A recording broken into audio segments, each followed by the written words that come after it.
Welcome to the Church of God Network podcast, everybody. I'm here today again with Tim Reynolds, fellow CGN board member. How's it going, Tim? It's going good. How's it going with you, Dan? Good to see you, buddy. This Yeah. is, I think you're the most recurring guest, right? I think you might have Steve beat at this point, this being your third or something, fourth Sean, maybe. be the most Oh, right. my She's wife. technically a co-host, though, I guess by this point, right? So maybe that doesn't really count. But good to Yeah. have you back, man. I know we have talked about this, but it's sort of a big couple months for us because it's Church of God Network's fifth anniversary. We've gotten a lot of feedback that people would like to hear more about sort of the origin story of CGN, some of the details about what it's been like over the first few years, our plans for the future, more like contextual conversations. And I think it's probably a good chance for us to update people on as to what's going on behind the scenes, planning wise, and sort of give people an inside look into how it's been for us on the board as well. I think there's some use to that, and I think what we're going to do is we're going to have you throw me some questions for a little bit of a change of pace. How does Mm, that sound? that sounds great. Let's do it, man. Oh. I got Is notes. this, is this the first time we've also matched hair and beard styles on the podcast? I feel like that's been a development the last like year or Yeah, two. across the screen here. Yeah, It's we could have Chantel like continue to flip the picture sides and ask people which one is Dan, which one's Tim. Yeah. what's funny is at the it was the Winter Family Weekend in Lexington year two, a couple of years ago.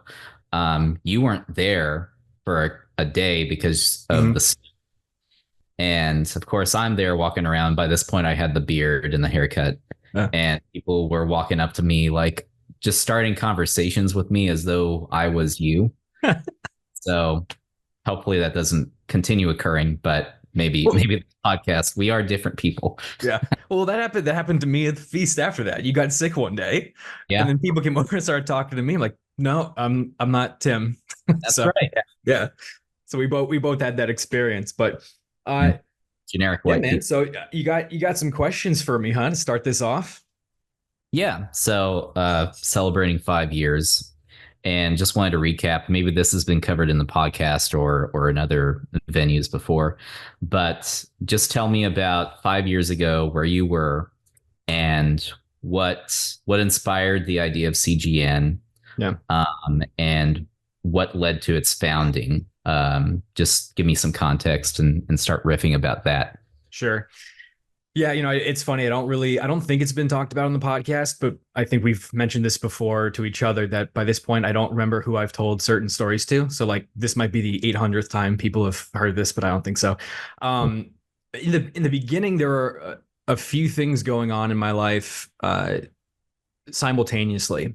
The first had been that my brother Steve had been going to grad school in Pennsylvania, and because there was no small group affiliated with the sort of group we had been accustomed to fellowshipping with, he began attending Kagwa. And over the year or so he was in that program, they became like family to him, and then became like family to us whenever we would visit. And that's sort of my first real exposure to another large group in any big way, shape, or form that wasn't, maybe connected to my parents through their old relationships and worldwide.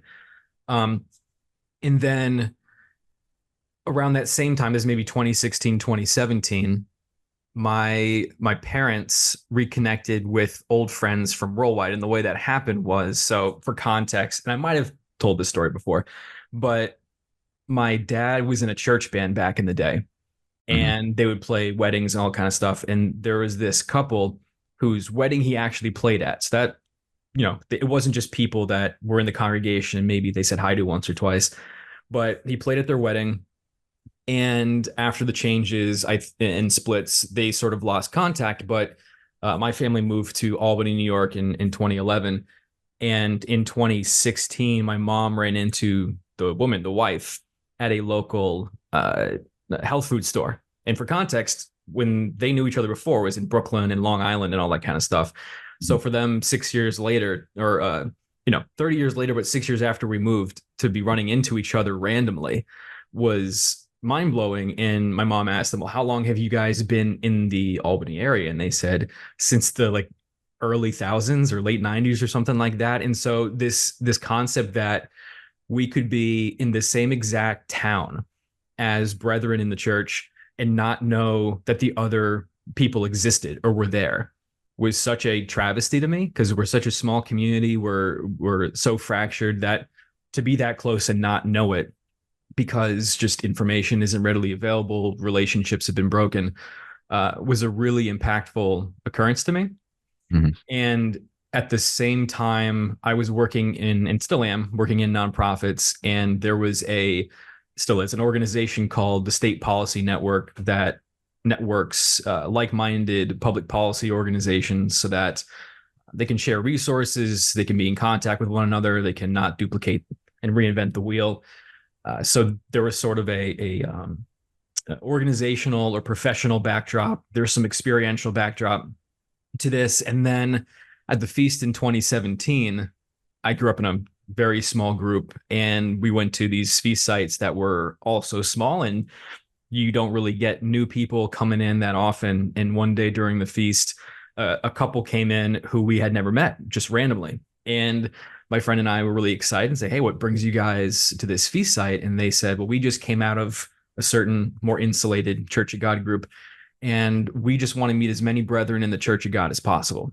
Mm. And for some reason, that statement really stuck with me. And then, of course, in the backdrop of what had been going on in my life, I had sort of I don't know, an epiphany, an idea. And what it was actually rooted in was a sort of legend that I could probably tell explicitly now because he's actually been on the podcast. But Jonathan Reedy Mhm. was an individual who I've known for a long time. My folks knew for a long time. And in the late 90s, when folks were staying in Worldwide after the splits longer than most, some people left in 92, 95, different times along the way in terms of as a result of the doctrinal changes in the 90s. But for the people who stayed in Worldwide for a bit, they would go to the feast sites in the early days and not know who they could talk to, who was of the same beliefs, who was a faithful member versus who was going with the changes and might sort of rat them out to a minister to toss them out of the church at that point. And one person had realized, they were looking around during services and noticed other people weren't singing the new hymns, the sort of doctrinally incorrect hymns. And so they would ask people, "Hey, do you know Jonathan Reedy?"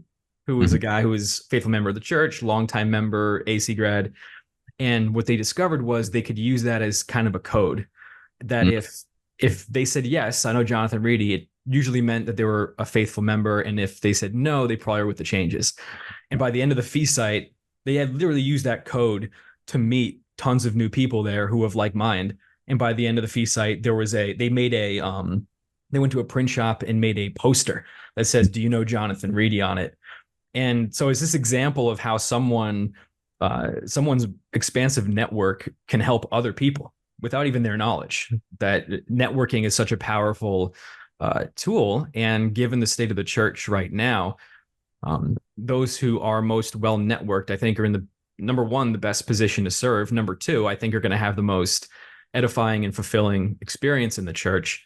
And so it was within the backdrop of those experiences and memories that the idea for Church of God Network came about, largely based off of, again, the template that I experienced in my professional life. Right.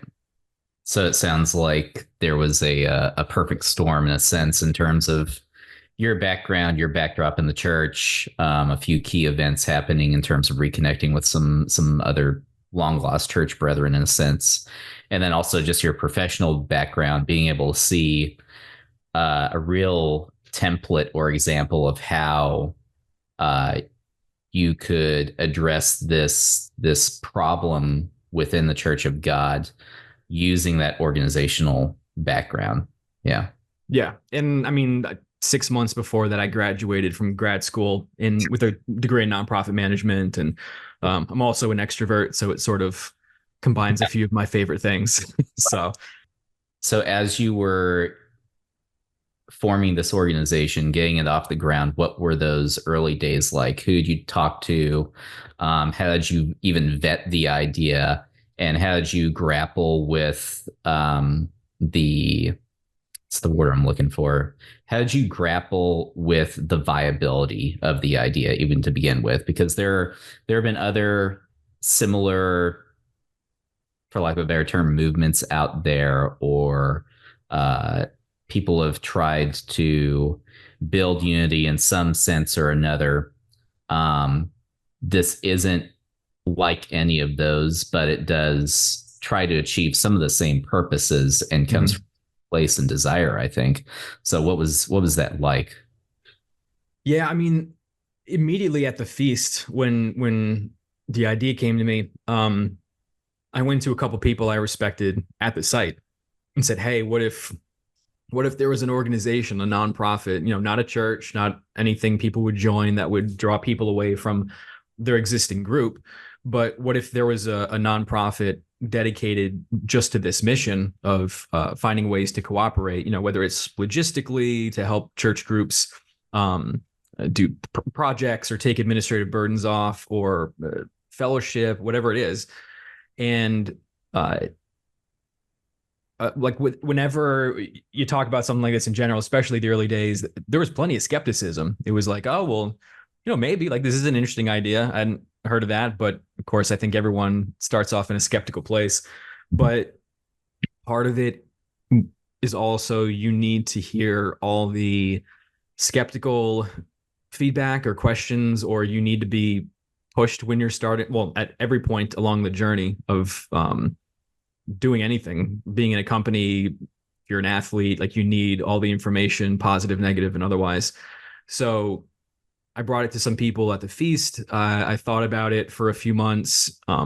The early months were spent calling Sorry, leaders. like 2017. Yeah, so so the feast in 2017 is when the idea sort of sprouted, and then for I mean, we launched in August of 2019, so there was a good almost 2 years of development before we became publicly visible.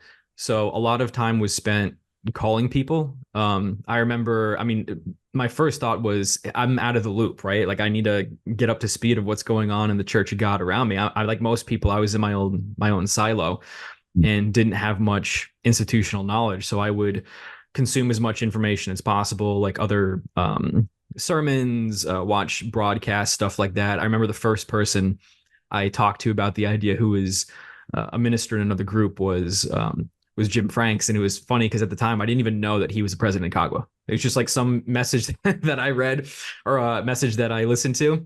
And I'm like, oh, hey, would you get on the phone with me? Because that's what I was doing then. And then And he when actually was it? got on with you though? Yeah, Like, he did. Yeah, I mean, that's the thing that I don't think people realize is that it's really cool how accessible a lot of folks are. Like they make time um, for this kind of thing.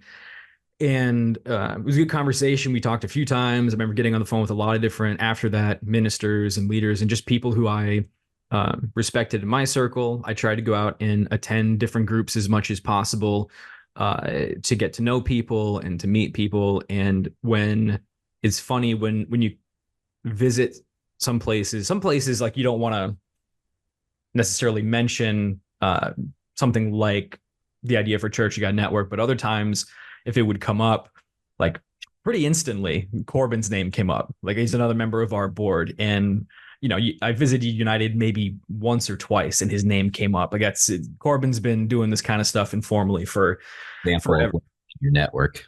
Huh? Good example of leveraging your network in that Yeah. case. Yeah, I And mean, he was leveraging it without realizing it. He had such a reputation for that. He's like, you should contact Corbin, who, I mean, coincidentally, him, my really good friend Isaac Garcia, who's on our board, and my father were the first board members. You need at least 4 board members in New York State to have a nonprofit. That was the original 4. But yeah, it was a lot of learning about what was going on in the Church of God because I knew I was woefully ignorant. Finding people who were knowledgeable and getting them involved, and sort of begging people for any sort of critical feedback they could give. Because if you're going to do something, you don't want it to be bad. Right. Or you want it to be bad for as short a time as possible before it's corrected. Sure. That makes Yeah. sense.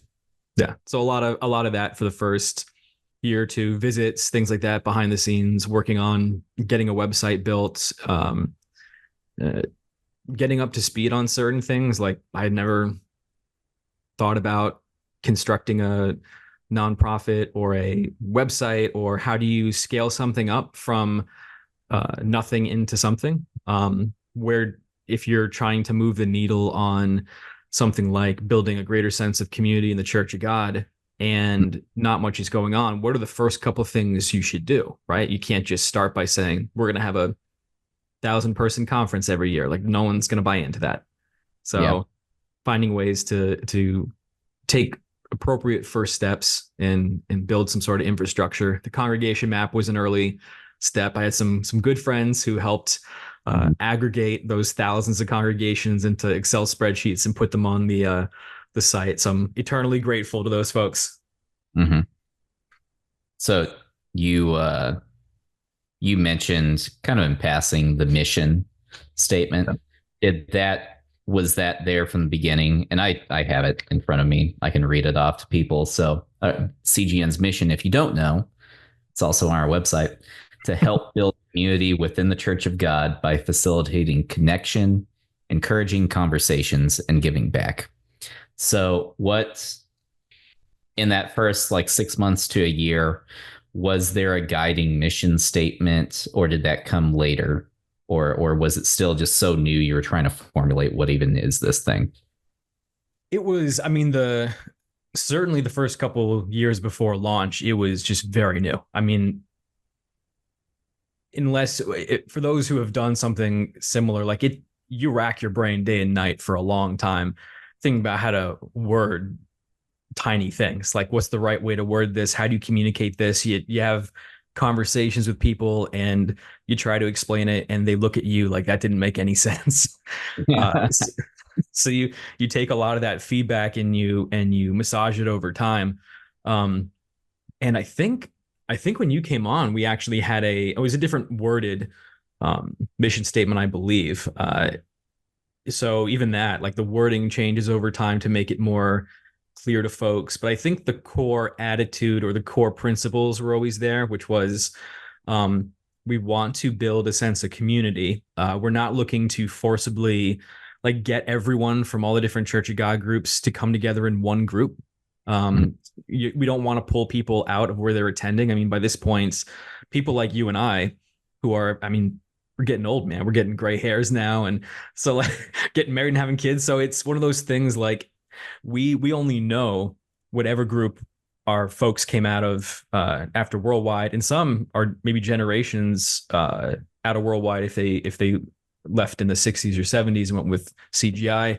Um, so it would be you'd be causing division leaving your group and going to whatever this new unity group would be. So which you know, cutting off your nose to spite your face kind of thing.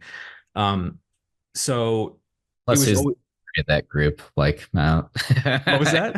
Plus, who's the minister at that group? Like, what Yeah, is the, you know, how does yeah, that work? So you have a million questions there as well. So, exactly. And so it was that wouldn't be right. Like it wouldn't be morally right to do something like that.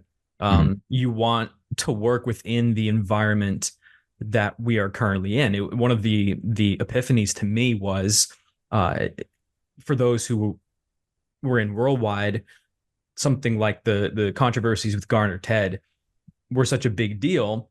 There was sort of this feeling like, oh, well, CGI, they're a group that left in the 70s, right? Like it was such a terrible thing. Mhm. And I came to realize for myself, because I had that mentality. I had tons of um, ideas or stereotypes or animosities, and I realized, well, how long would that, even if that was true, let's say you believe that, how long does that blood guilt last for its members? Yeah. Like if if people's parents went with CGI, then you now have people who have kids who are approaching adulthood of their own. When do you realize that they never made that decision you're holding against them. You know what I mean? Like there's so much complexity around these things, and especially the early to mid 90s. It was such a fog of war, such a chaotic thing.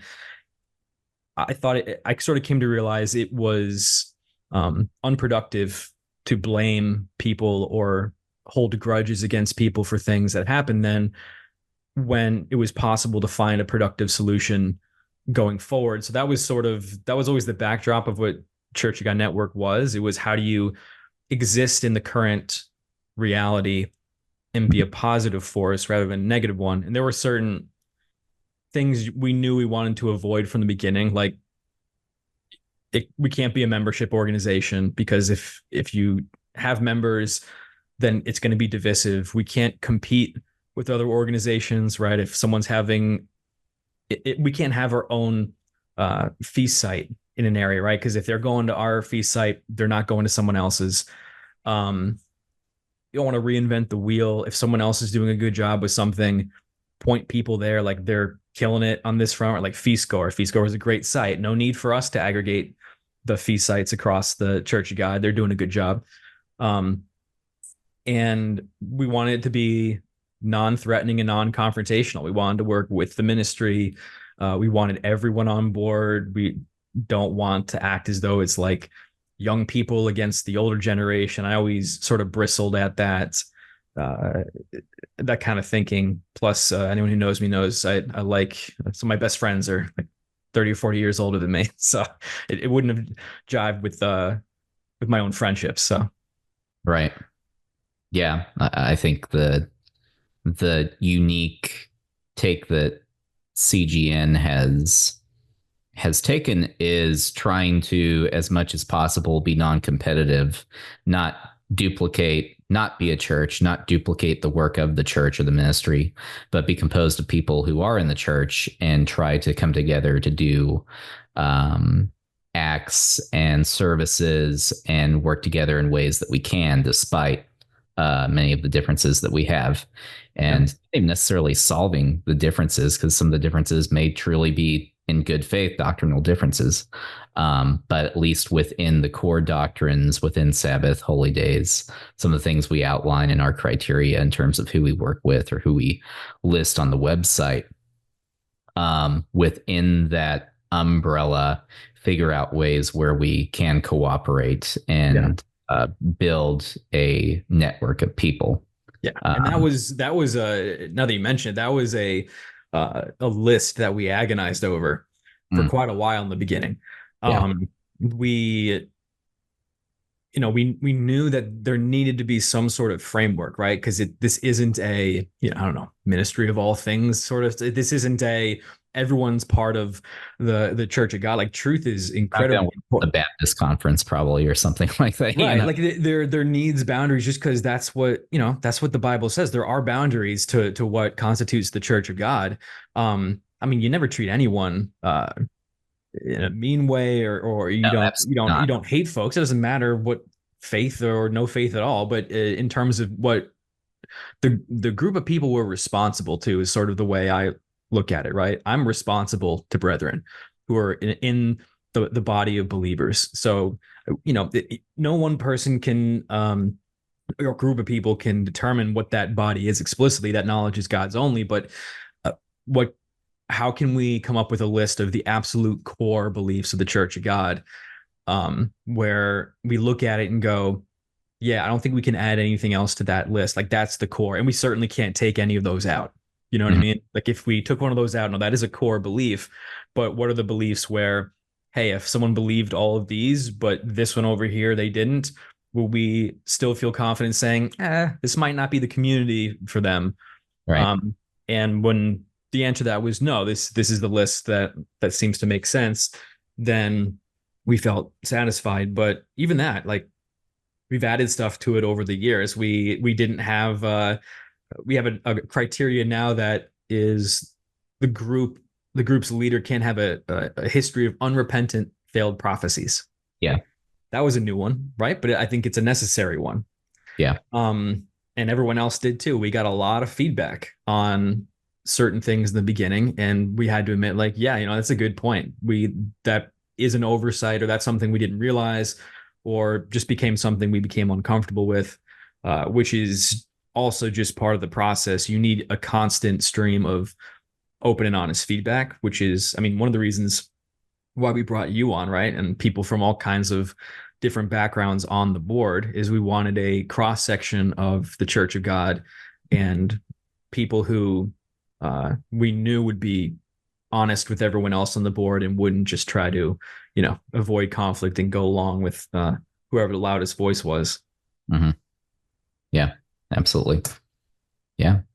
So speaking of that mission, how maybe over the last 5 years could you detail in some ways some of the activities, programs, efforts that we've made to enact that mission? And the reason I emphasize the mission is that really that guides and gives us a framework for the things that we do and the things that we don't do as well. Yeah. And so maybe within that facilitating connection, encouraging conversations, giving back, just highlight and talk about some of those efforts and some of the impact that they've tangibly had. Yeah. And great point, Tim.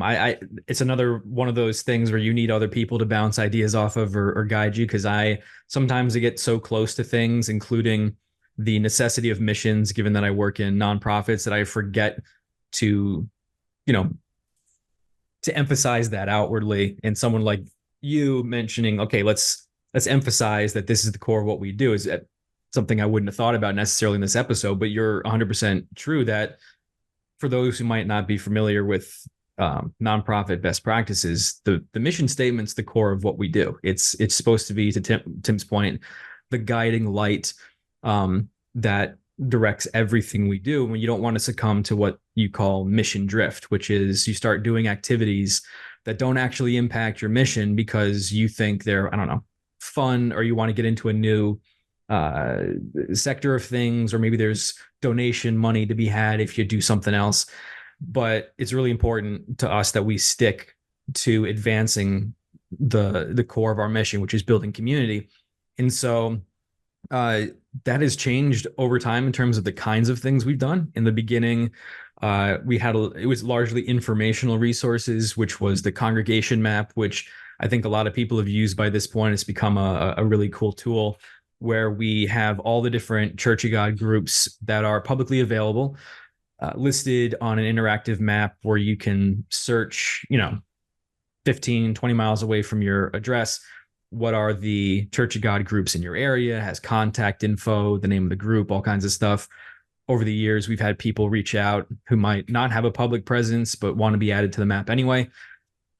So it was trying to aggregate all the different Church of God initiatives and projects that were out there into one place in our resource center. And it was a lot of traveling and getting to know people sort of in the background, or on the sort of privately, not in a way that maybe was often seen outwardly. On occasion, we would post things about traveling and meeting people, but there was a lot of relationship building that first year or two. But then after a while, we always wanted to be a grant giving institution. And in the beginning, we thought, that's kind of a ways away, but pretty early on, some people came to us and said, hey, we have this idea for some programs. We would love for Church of God Network to administer them, and we'll help do the admin side of it and help fund it and whatnot. So we actually, over the years, have developed 3 different grant programs. One is the Church of God Development Program, which helps brethren in developing countries start businesses or continue their education. And if anyone's familiar with, again, nonprofit best practices when it comes to charitable aid or doing good in different parts of the world, there's been a change in the conventional wisdom, which is that it's not good to give direct funds or free goods, because you will devastate a local economy or area and leave them worse off once your aid focus shifts to a different part of the globe. So it's better to invest in communities, invest in people, see the individuals as like the centerpiece of the story, not an object of charity, which is sort of deflating and paternalistic if you take that route. So we're trying to do a little bit of that with brethren in the developing world. So we give micro grants to people. That way, we help give people access to capital, but don't provide it completely. It's sort of like just the getting over the finish line kind of thing. That's Um, also just to add, like that's a key area where we partner with the leadership in the ministry as well, too. yes, and that's I mean that's a nice ancillary benefit, but because of course we don't have people in every Sure. part of the globe, and there's a lot of vetting that needs to take place. We have an application process, but even that it's limited in its effectiveness.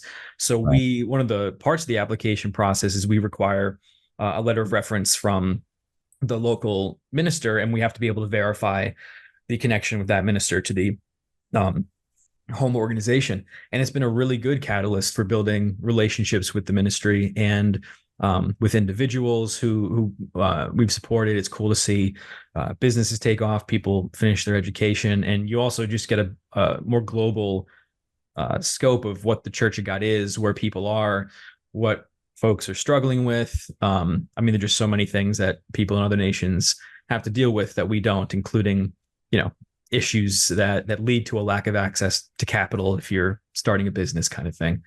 Yeah. The other program we have is the Ephesians 4 project. Again, another grant program where we help fund cross group fellowship events. So if you're uh, it could be anything. So if a couple ministers are getting together from different groups and they want to have a joint Pentecost service or a spring holy day service, and they want some funds to help subsidize the cost of the hotel room so that people can be on site building relationships, will help fund that. And that's a exact example of something that happened. Mhm. Or it could be individual members who want to have a barbecue or get together or some sort of event that is open to people of various groups in the Church of God. And the thing is, we don't want a lack of money to be the impediment that prevents stuff like that from happening. So we want to help fund events like that. So, because for every one of those events that happens, it's a demonstrable step in relationship building, which is the key. Like building relationships, getting to know people face to face, building trust. That has to be established before anything else can happen. I mean, that's one of our probably the biggest takeaways of the last 5 years, which I'm sure we'll talk about in this episode. But that building relationships and trust is the key thing. And Aside then, from, well, just or go to ahead. if on what that point, aside from funds being a blocker to that sort of thing, is also just the administrative and organizational skill Yeah. and manpower that it takes.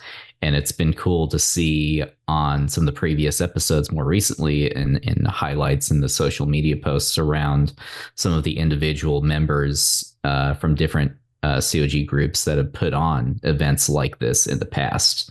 And that's been independent and older than CGN for sure. Mm-hmm.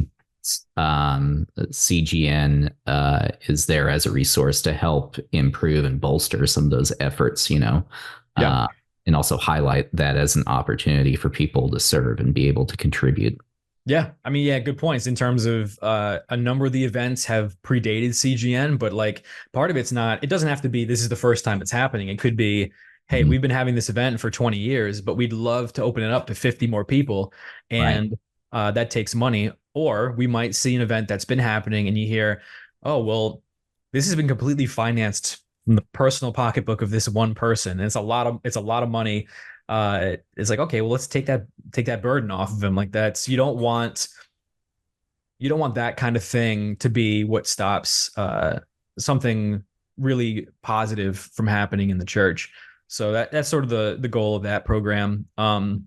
And then our third grant program is called Within Your Gates.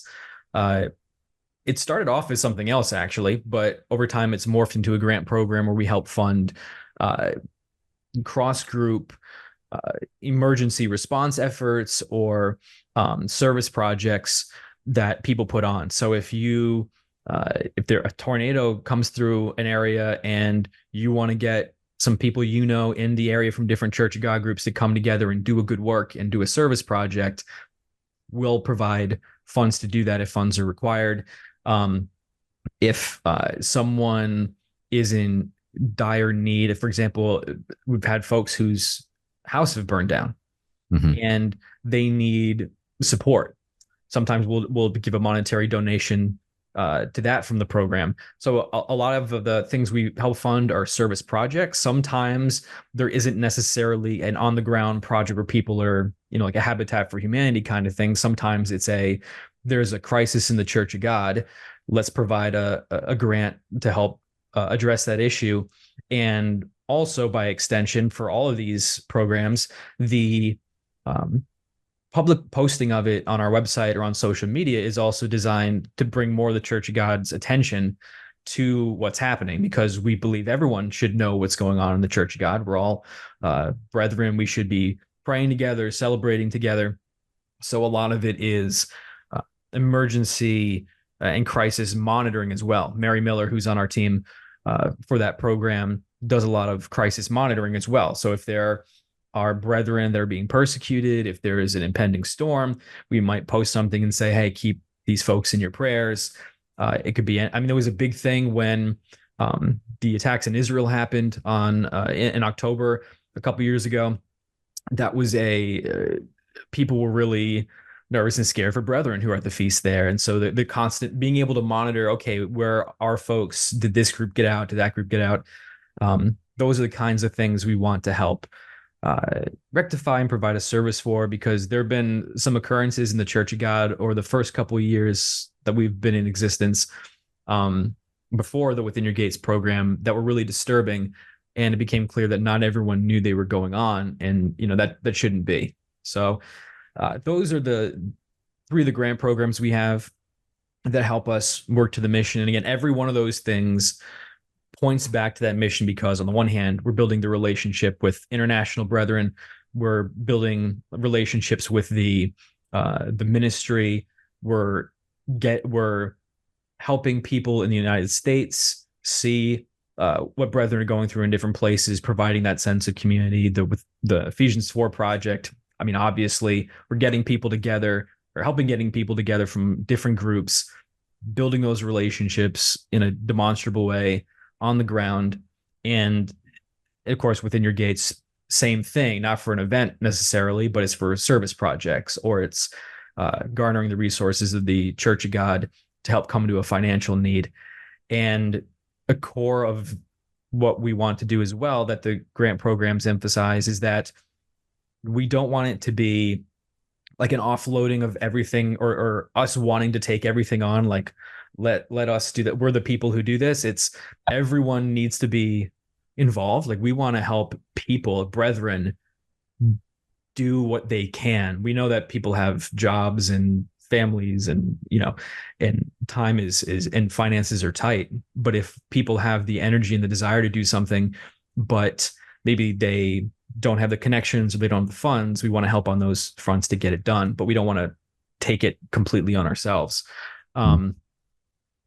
The other things that we have done since then, because as we've grown, we've had people bring us really good ideas. We've had things we've wanted to do but didn't have the capacity in the beginning. So we developed this podcast, which was always supposed to be an occurrence where people could come on and we would hear different perspectives. We get to know stories of people from around the Church of God that maybe aren't told often, give people a window into someone's experience, and be a catalyst for really good, vulnerable conversation, maybe some topics that aren't discussed as much as they maybe should be in the Church of God. So that was another thing we did.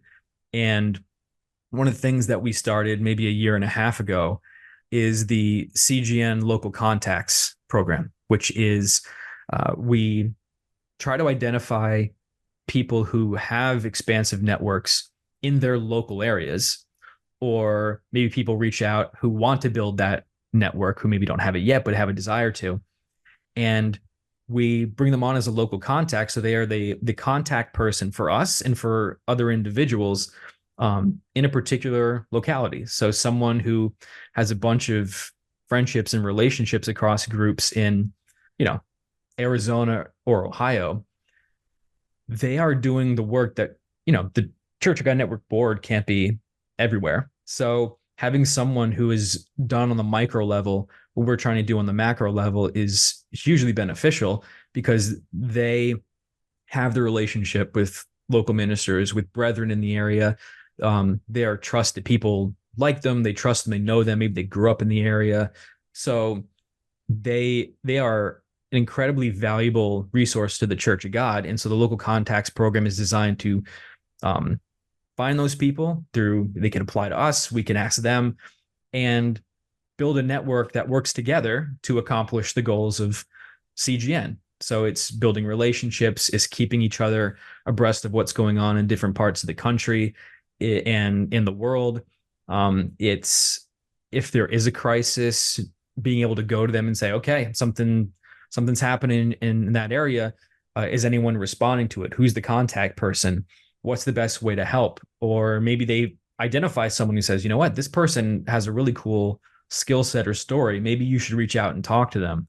Um, it's sort of like a choose your own adventure book. Like there's a million different positive things that could come from a network like that, but it's been a cool way to get other people involved in the process and actually have an explicitly visible network of people to reach out to and contact, both for us and for the average person in the church. Right. And then the last thing of note, I would say, is that we have the 1% initiative, which is a call to Church of God organizations to dedicate 1%, at least 1% of their budgets to cross group fellowship or activities. So they could do that however they want, right? If they, something like, we're going to dedicate minister time to finding ways to work together. We're going to donate to someone who's doing good cross group work. We're going to help fund cross group activities, whatever they would like to do. We feel if everyone just takes a small step, right, 1%, then the situation will change so drastically for the better. We already have, I believe, just over a dozen church organizations signed on. We'd love to get more signed on. But sort of it's a way for between organizations and individuals that everyone has an opportunity to participate and get involved if they want to. Yeah. Yeah. And it's, to be clear, it's not CGN soliciting 1% of every person's tithe. No, no. And that's another thing. Like we don't, from early on, it's like we do not encourage people to tithe to us. Like, especially in the United States, right? We're very wealthy people. So we have plenty of other funds, like free, money that people donate to charities above and beyond what we tithe to our church organizations. That's the kind of, the funding that we do depend on, like everyone else in the nonprofit world, comes from that pool. We don't ask people to take money away from their organizations and send it to us instead. And yeah, certainly we're not asking every church group to send us 1% of their tithe funds. There are some organizations that choose to donate to us as part of that 1%, but that's up to them. Like the leadership has to come together and be like, you know what, this is a good use. They're doing things we don't have the time for. It's up to them. Sure. Yeah. And speaking of which, that might be a good segue. We wanted to talk a little bit about common myths or misconceptions about what this is, what we're trying to do. What would you say your top favorite misconception that keeps? This could be like a BuzzFeedy kind of clickbait reel of the podcast. Top 5 misconceptions you won't believe. Number 3. I mean, the one that we heard a lot in the beginning, especially, we don't hear that much anymore, which is cool. But is, you guys are a church? Like it's that kind of thing. And we're not. And we understand why people would have that first impression. I think our community is not used to too many non-church nonprofits existing within our sphere. Usually the work that is needed in our community is done by church groups almost exclusively. Like there are some exceptions. So I could understand how that was an initial hurdle that we had to clear. The other one is the whole, they just want people's tithe money. That's another misconception we just talked about. That's not true. The we're also not trying to garner a following. Like there's nothing to join for at Church You Got Network. If we there have been people who have been worried about division being caused through Church You Got Network, which is understandable because a lot of other initiatives over the years have started off advocating for unity and ending up causing way more or just as much division as anybody else. But we tried to structure what we do so that it's not like even logistically feasible. There's nothing to join. You can't like if you leave your group to think you're joining CGN, you're like going to be doing nothing on the Sabbath. We don't offer services. We don't have a Zoom hookup. Right? We're not ministers. We have a minister on the board, but he's not doing any preaching on the Sabbath. What were you saying, Tim? I was just saying we are all individually going to whatever organizations and churches that we are currently supporting a part of. So it's Yeah. not as it's, it's meant to be an alternative to the existing church that you have, Yeah. which is misunderstood.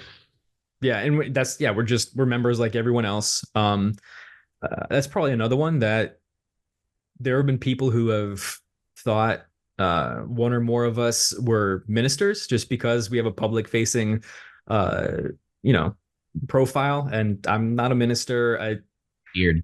It's the beard.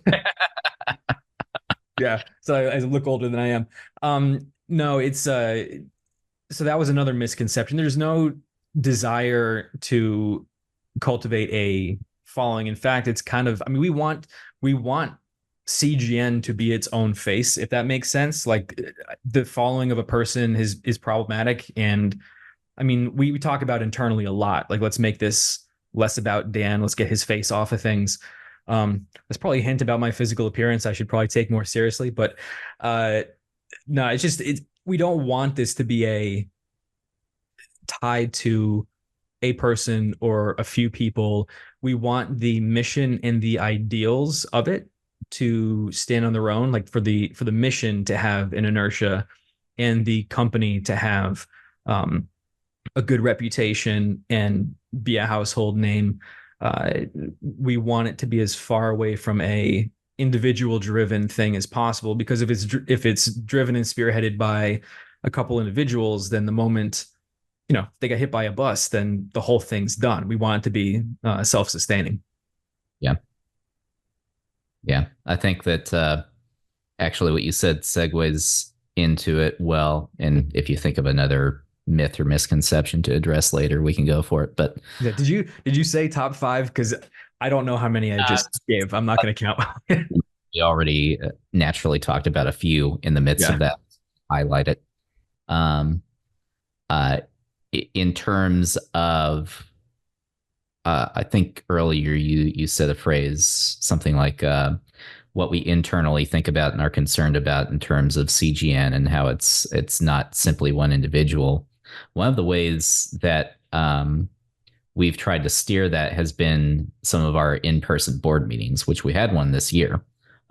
We've had a couple so far, and I want to maybe you could talk about that, how that went, and how that speaks into the future of CGN. We have some existing initiatives. Those aren't going away. We're going to emphasize, though, but how do we further impact and make progress on the mission going forward Yeah. I as mean, as eliminated by those in-person meetings? sure. I mean, the thing we've been trying to do, and the thing we've been trying to build in our board, is individuals who have a lot of different perspectives, a lot of different backgrounds, and because we always need every side of the argument, as many perspectives, as much information as possible, because we all really care about Church You Got Network and doing this thing well. And you need all the information or as much as possible on the table in order to make that happen. So every other year we've had an in-person board meeting where we've also invited guests, people who are on board with what Church of God Network stands for. Maybe they run initiatives of their own. Maybe they're ministers or just people who we're close to and have a relationship where we know they'll be honest with us. And we get together and we like, okay, everyone tell us what are we doing wrong? What are the issues? What feedback are you hearing? Like, what do we need to improve on? Tell us if something is terrible because we need it to be fixed. Like, it's more embarrassing if something terrible is existing uh, as a part of the initiative and not getting addressed than if we just admit failure and cut bait. So we've had those every other year. We just had one in May or the June. It was May. And our plan is to have it annually now and hopefully grow it in size. Just invite more and more people every year. Maybe eventually it turns into a sort of conference or a something where people are coming together to address a problem or just brainstorm. It's sort of a really positive way to get new ideas and to build relationships as well. It helps the board and get closer to each other, and it helps expose the board to people who are already sympathetic, and it forms relationships out of that, and makes friendships, which is always a cool outgrowth. So this year we wanted to evaluate our first 5 years and then think about the next five in terms of how we wanted to approach it. And so we tried to be we try to have sessions relating to, okay, what are some drawbacks? What are we not doing great? And what are some things that we could add to the activities we're doing that might have an impact? And one of the things we definitely want to continue to we're going to emphasize, like you said, everything we're currently doing as well. We would love to get a local contact in every state of the union and in a number of different countries. We're already at 4 different countries outside the United States. So, but we would as many as possible. What we do is about relationships and trust building, and so that can never be emphasized too much. But one of the things we try to come away with 2 long-term issues we wanted to help be at the forefront of, and one was changing demographics in the Church of God, and the other was the ability to respond productively and effectively to either disasters, crises, or like persecution specifically. And it doesn't have to be end time persecution. Their churches had a long history of being persecuted, but how can we position ourselves in a way that we can help the Church of God organizations and brethren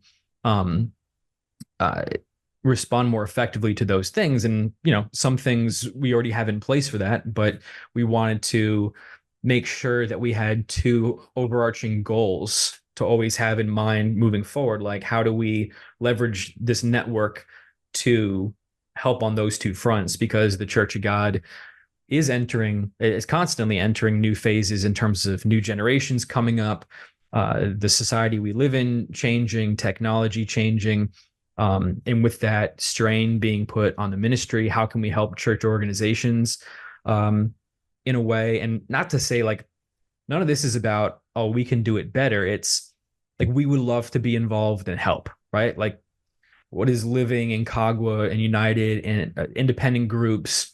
What are the pain points? Is there a way we can help? Is there someone within our network of contacts who might be able to? Can we brainstorm together? Who knows? But just coming to the table and trying to be a productive part of the community on that front. And one of the things we've started to do is, for like an informational gathering perspective, is we have our congregation map, which is it's a unique data set in the Church of God. No one else has information about the different groups and where they are in one place. And so Mark Philip Pedworth is our research director, and he has a background in data analysis and visualization, and he's looking at the data we've collected and trying to build new data sets and look at the Church of God in its current state over time, and try to make sense of some of the things we're currently facing, get a sense of, well, where is the Church of God? Why are we in the countries we're in? What are maybe some barriers we're facing? Is there a tie between like governmental persecution or social hostility towards religion and where the Church of God is?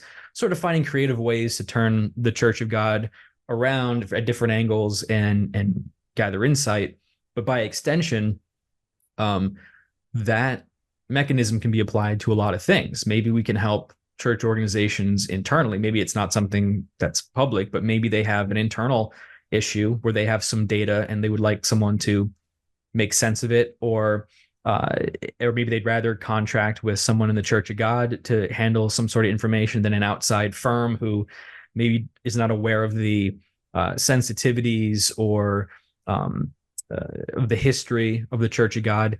We're trying to be we're trying to emphasize being of more help to the ministry specifically as well. That's one of our big long-term goals. Um, but yeah, we've identified demographic shifts and potential persecution responses to pretty important things that the community uh, will need to address sometime in the near to distant future. Yeah, it's important to, I think one of the value propositions and thinking of the local contact program is that you have a resource who is indeed local Yep. and you able to connect with other people in the church that you may not otherwise be aware of because maybe you don't go to the same organization, but they could be living just down the street from you, 10 minutes from you. And in an emergency, if you need some kind of support or need help or have the capacity to provide support or help, oftentimes it's much easier to have boots on the ground that are close in proximity to each other in that way. Yeah.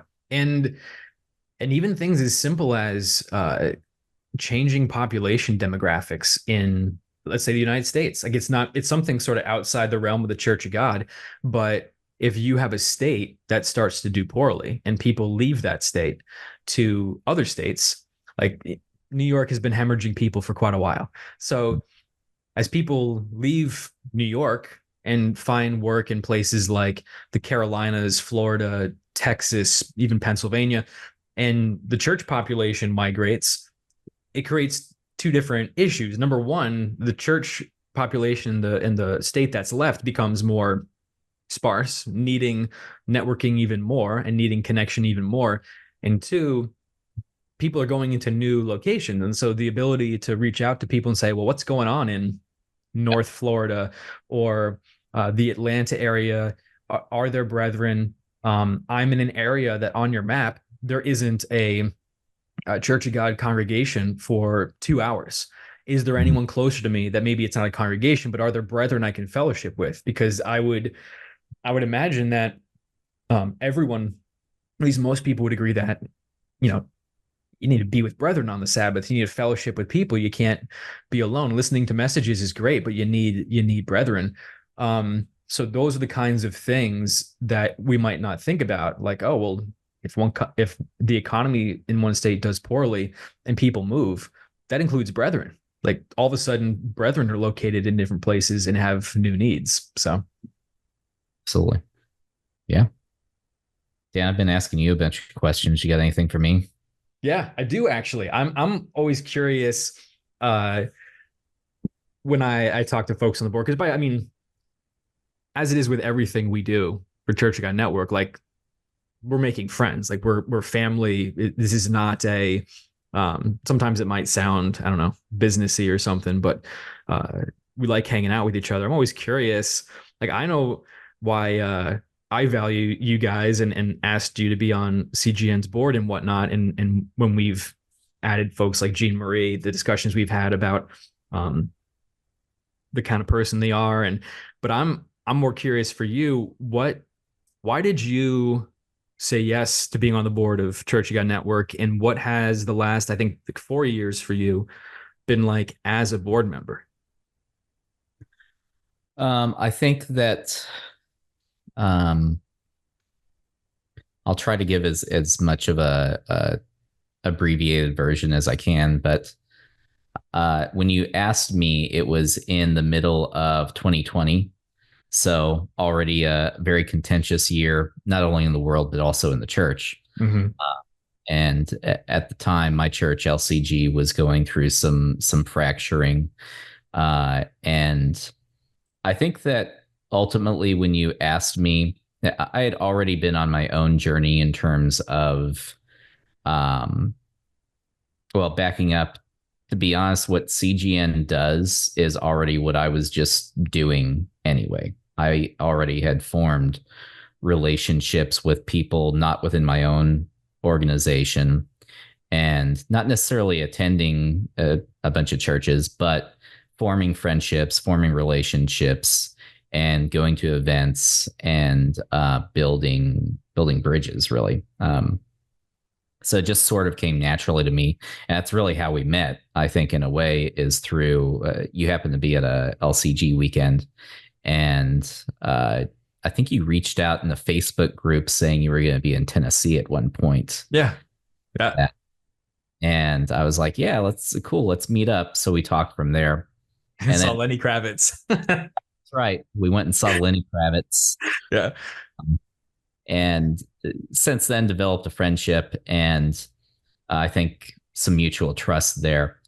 And when you reached out to me, the timing was very tumultuous. And in the midst of a lot of division and fracturing happening, I I wanted to do something that contributed towards cooperation and peacekeeping rather than something that was fracturing or further deleterious to the church. So that's ultimately why I joined initially, was in the hope that through some of the work and volunteering with CGN that I could contribute in a meaningful way towards that. It's something that I'm passionate about deeply. And also too, it's just fun. I mean, it really just is fun to go to feasts, go to events, meet people across the church. You said that phrase earlier. We just want to meet as many people in the Church of God as possible. Just doing that, I think, has inherent value. Mm-hmm. It's had tremendous inherent value to me, and I think that there is something valuable to not only recognizing the shared history that we have across the Church of God, you know, the splits from worldwide and then otherwise other strains of the church, but not just abandoning that shared history, but actually building on it as well and maintaining those connections. Yeah. And the older generations already have those built in, but we as second, third, fourth, fifth generation Christians don't necessarily have those personal relationships, like you said before. But I think that we have the capacity to, and it's worthwhile and it's valuable. And like you said, we have a responsibility to each other as recognizing each other as spiritual brethren who are scattered. And we do recognize there are differences. There are differing doctrinal opinions or matters of administration and practice.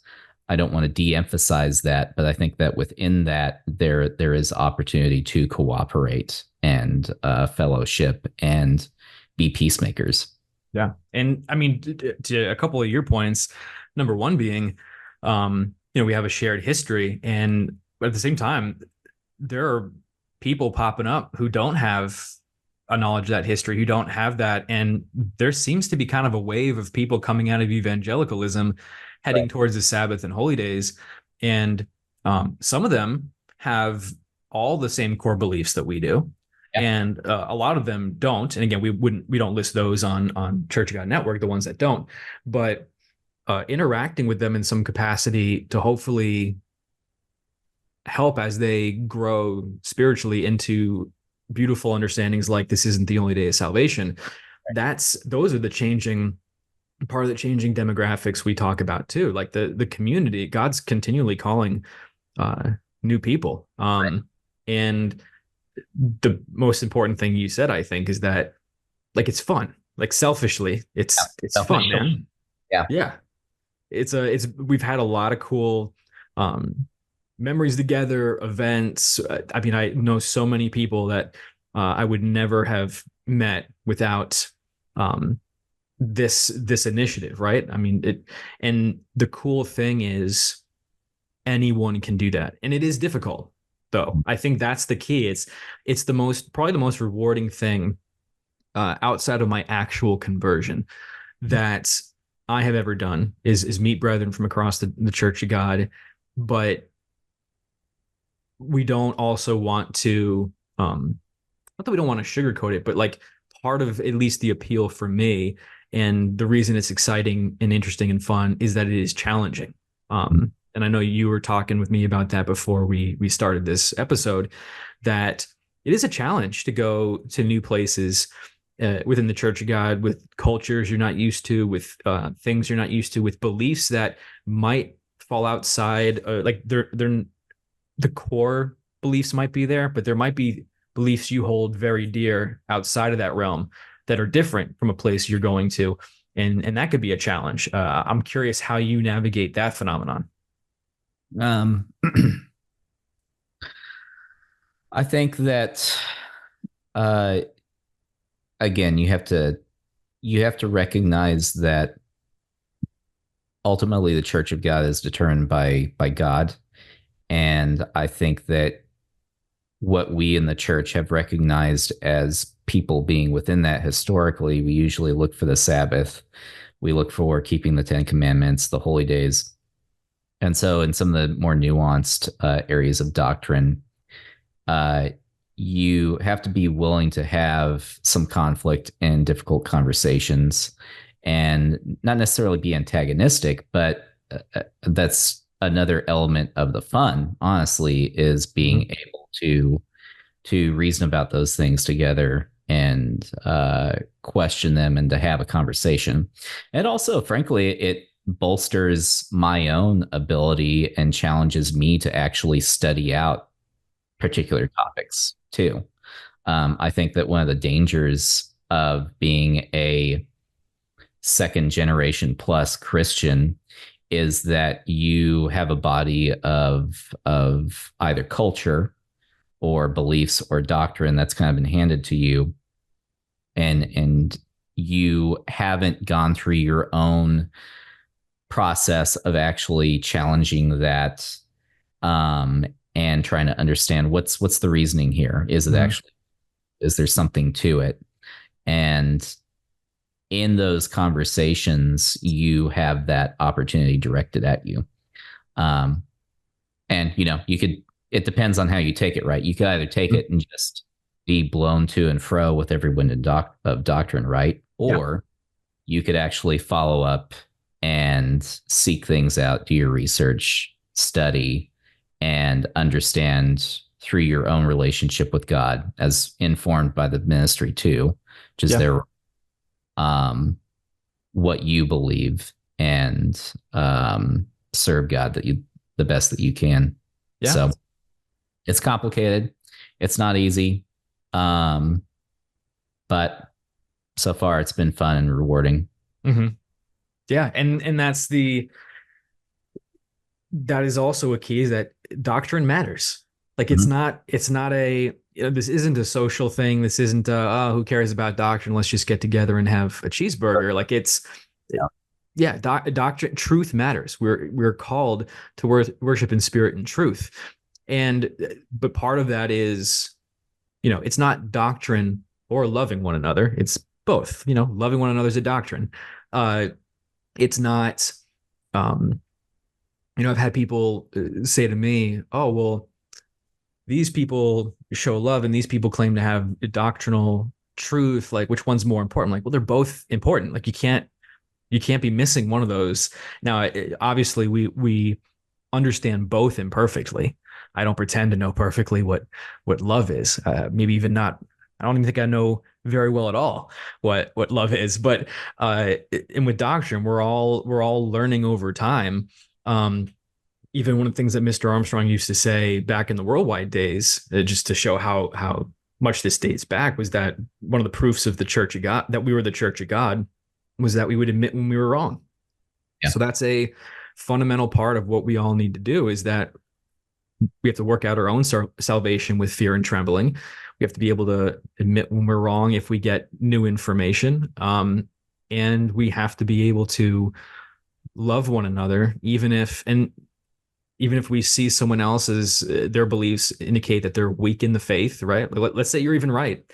There are scriptures that talk about what we're supposed to do when we encounter a brother or a sister weak in the faith, and the impetus is on us. It's up to us to not put a stumbling block in front of them, to bear with them within the framework of having firm boundaries about what's acceptable in this way of life. So yeah, man, I mean, it's incredibly complicated. I think you and I are people who kind of like the complexity, but I would just say to everyone watching this, it's an incredibly meaningful thing to do, an exciting thing to do, to meet brethren. I don't know if too many things that get me as jazzed as a fellowship. Yeah. Happy 5 years, Dan. Happy 5 years, Tim. It's not our anniversary. This is Church You Got Network's anniversary. Yeah, we are nursing some drinks. It's 7:30 in the morning. No, I'm just kidding. It's a joke. It's a joke. But it has been a fun 5+ years. It's been great having you a part of it for the last 4 or so, Tim. Thanks for taking some host duties on today too, asking some questions. It's always a pleasure to hang out with you, man. Dude, absolutely. It's been fun, Dan. Yeah. See you, everybody. Take care.